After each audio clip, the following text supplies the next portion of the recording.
Israel के प्रधानमंत्री Benjamin Netanyahu ने लेबनान के साथ सीमा पर बार बार होने वाली झड़पों के बीच हिजबुल्लाह को आंख दिखाई। उन्होंने चेतावनी देते हुए कहा कि हिजबुल्लाह को इस जंग से दूर रहना चाहिए और वो अपना भविष्य सही चाहते हैं तो उन्हें इससे दूरी बनाकर रखनी होगी, नहीं तो अंजाम बहुत बुरा होगा। कि अगर वो इजराइल के साथ युद्ध करता है तो ये उस पर और लेबनान पर अकल्पनीय तबाही लाएगा। हिजबुल्लाह लेबनान को एक व्यापक युद्ध में घसीटने का जोखिम उठा रहा है। שהוא לא יכול אפילו לדמיין. והמשמעות לו ולמדינת לבנון תהיה הרסנית. उधर हिजबुल्लाह ने कहा है कि इजराइल और हमास के युद्ध में उसकी अहम भूमिका है और अगर इजराइल गाजा पट्टी पर जमीनी हमले शुरू करता है तो उसे इसकी भारी कीमत चुकानी होगी।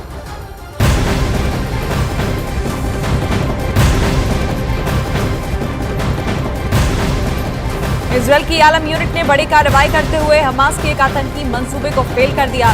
दरअसल इजराइल ने हमास के लड़ाकों के 1000 से ज्यादा हथियार जब्त किए हैं। दावा किया जा रहा है कि स्कूली बैग से भारी मात्रा में गोला बारूद भी बरामद किया गया है। स्कूली बैग से 7 किलो का बम भी बरामद हुआ है। वहीं साथ ही 2000 ग्रेनेड, 1000 आरपीजी भी बरामद किए गए।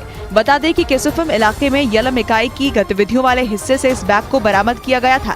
जांच में पाया गया कि स्कूली बैग को एक टाइमर के साथ सील बंद कर दिया गया था। गाजा में इजरायली सेना के हमले रुकने का नाम नहीं ले रहे हैं। रविवार को भी इजरायली सेना ने यहां मिसाइलों की बारिश की, जिसमें गाजा की एक मार्केट तहस नहस हो गई। प्रत्यक्षदर्शियों की माने तो सायरन के बजते ही मार्केट में भगदड़ मच गई। जान बचाने के लिए लोग इधर उधर भागने लगे। इतने में ही एक मिसाइल ने शरणार्थी कैंप को निशाना बना दिया और देखते ही देखते कैंप मलबे में तब्दील हो गया। स्वास्थ्य मंत्रालय की रिपोर्ट की माने तो गाजा में मरने वालों की संख्या 4500 से ज्यादा पहुंच चुकी है। वहीं 14000 से ज्यादा लोग जख्मी हैं।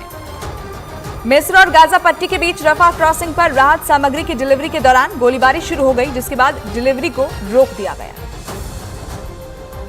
जानकारी के मुताबिक मिस्र की ओर से दूसरे राहत पैकेज के काफिले की क्रॉसिंग के प्रवेश के तुरंत बाद गोलीबारी शुरू हो गई थी, जिसके चलते तेज तेज सायरन बजने लगे। तभी डिलीवरी रोक दी गई।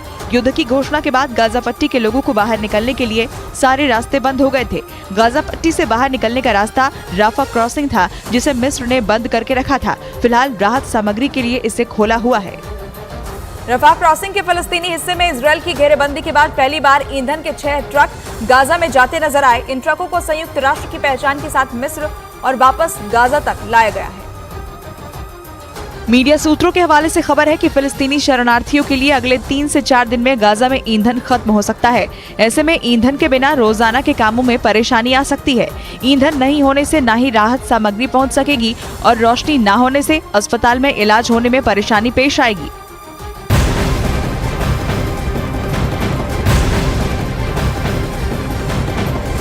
इजरायल और हमास के बीच जंग जारी है। इजरायल लगातार गाजा पट्टी में हमास के ठिकानों पर हवाई हमले कर रहा है। इजरायली सेना ने गाजा पट्टी के चारों ओर डेरा डाला हुआ है।